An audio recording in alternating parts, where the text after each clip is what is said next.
past weekend, UFC Fight Night. Mm-hmm. We just talked about the co-main event. Okay. Sage Northcutt defeating your boy Zach Otto. We did, yeah. So now what I want to do is I want to talk about the main event. Okay. I don't know if you watched the event or if you were sleeping. It was past your bedtime. I was sleeping, but I did wake up to watch that one. JDS beating Blagoy Ivanov. Yeah, is that how? I don't know. Okay. Ivanov, Blagoy, let us know if we're saying it right here. I'm trying to give you some cred. Doesn't sound right. So he dominated the fight. He won 50-45. Mm-hmm. For me, I wasn't impressed, but I want to know your thoughts. Were you impressed? What did you think of the fight? Because of the hype, and again, I have no idea. No offense. I have no idea who Ivanov was. Okay. Or Ivanov, and so because I didn't know who he was, it's hard for me to get too excited about the win. Yep. But I did know that Ivanov was someone that was known for heavy punches. Yes. And so I thought, okay, it's going to be a barn burner. And right. the way that JDS kind of dominated that fight from start to finish makes me have to give him some props in that victory. So a little impressed. Right. Not overly impressed because I didn't know the competition. Fair enough, and I'll give you that because the betting line had actually Ivanov only a 2-1 underdog, less than a 2-1 underdog. So they did give him credit for this newcomer that faced a former world champion of the UFC. So props to JDS for getting through Ivanov, but for me, I don't want to see a decision in the heavyweight division, especially when you're the main event.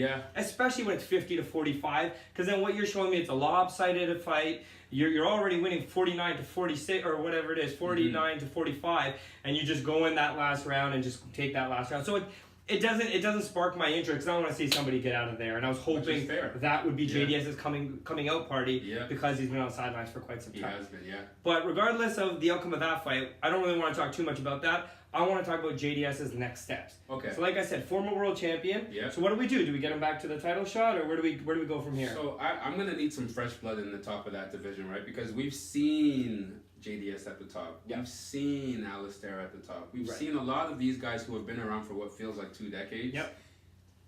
Perennially at the top, which is something to be commended, you know, for them. But as a viewer, I need some fresh blood. So I think when it comes to who we should fight next, maybe let's put him up against Alistair Overeem, just so that we can get one of these guys further out the picture, so Q can enjoy some newer blood in the top. See, I'm surprised you said that, because I was actually going to give you 3 names. I was going to give you Volkov.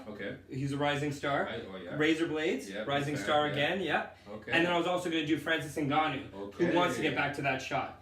All of those are fresh matchups as well, which is exciting, because you did say Overeem, and I think JDS did fight Overeem, if I'm not mistaken. He did, I think, like 3, maybe 4 years ago.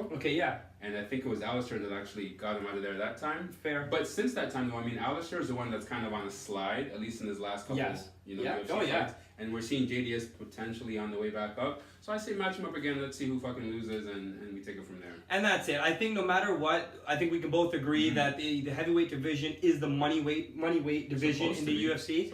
It's all entertainment, not really sport. As we saw 2 weeks ago when Brock Lesnar jumped in that octagon and started swearing at Stipe and Ngannou and whoever else he could swear at. So realistically, Volkov is not a big enough name. Razor is not a big enough name. JDS, unfortunately, even as a former world champion, you're not as big as Brock. Maybe fight a couple more and then see where we go. We were talking about this off camera. I mean, for Volkov, that'd be sick because we know how good Volkov is. But the white belts, people at large just don't seem to know. So it'd be nice for him to get that matchup as well against the JDS to build up his name recognition. But with that said, is JDS even taking that fight? I don't know. And that's true.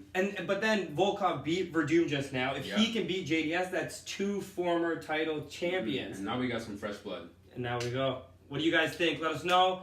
Subscribe. And we'll see you next video. Oos.